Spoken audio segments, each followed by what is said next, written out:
విద్యతో పాటు క్రీడల్లోనూ విద్యార్థులు రాణించాలని బీజేపీ ఎంపీ లక్ష్మణ్ సూచించారు. నగరంలోని నిజాం కాలేజ్ గ్రౌండ్ లో నిర్వహించిన ఖేలో సికింద్రాబాద్ జీతో సికింద్రాబాద్ ప్రోగ్రాంలో ఆయన పాల్గొన్నారు. క్రీడలకు కేంద్ర ప్రభుత్వం పెద్దపీట వేస్తోంది. క్రీడాకారిణి పరుగుల రాణి పీటీ ఉషకు ఉన్నత పదవి ఇచ్చి గౌరవించిన ఘనత బీజేపీ ప్రభుత్వానికి దక్కుతుందని కొనియాడారు.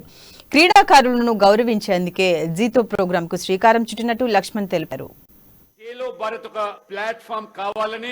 ఆ రకంగా అనేక మంది క్రీడాకారులకు ప్రమోట్ చేయడానికి ఈ ప్లాట్ఫామ్ దోహదపడాలని చెప్పి వారి పిలుపు మేరకు దేశవ్యాప్తంగా కొన్ని లక్షల మంది యువత ఈరోజు పెద్ద సంఖ్యలో ముఖ్యంగా దేశీయ గ్రామీణ క్రీడలు ఏదైతే కనుమరుగవుతున్నాయి విస్మరిస్తున్నారో వాటికి పెద్దపీట వేయాలన్నప్పుడు కబడ్డీ, ఖోఖో, వాలీబాల్ లాంటి ఈ యొక్క క్రీడలను ప్రోత్సహించడానికి నరేంద్ర మోడీ గారి యొక్క దేశవ్యాప్తంగా జరుగుతూ ఉన్నాయి.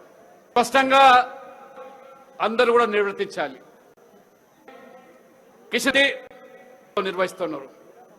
సభ్యునిగా నాతుంది కాబట్టి తప్పకుండా హైదరాబాద్ ప్రాంతంలో మరి ఈ యొక్క నిర్వహించాలని చెప్పి కూడా నిర్ణయించడం జరిగింది. ప్రధానమంత్రి అంత మేరకంటే ఇవాళ విద్యతో పాటు అంతే ప్రధానమైనటువంటి భూమిక పోషిస్తాయి. జీవితం క్రీడల్లో రాణిస్తే మీరు చూసారు పుల్లెల గోపి ఇంకా త్రిశాల లాంటి ఏ రకంగా ఇవాళ క్రీడల్లో రాణించి దేశానికి వన్న తెస్తా ఉన్నారో వాళ్ళ యొక్క భవిష్యత్తును తీర్చిదిద్ది క్రీడలు. అందుకనే పేరెంట్స్ కూడా విజ్ఞప్తున్నాడు.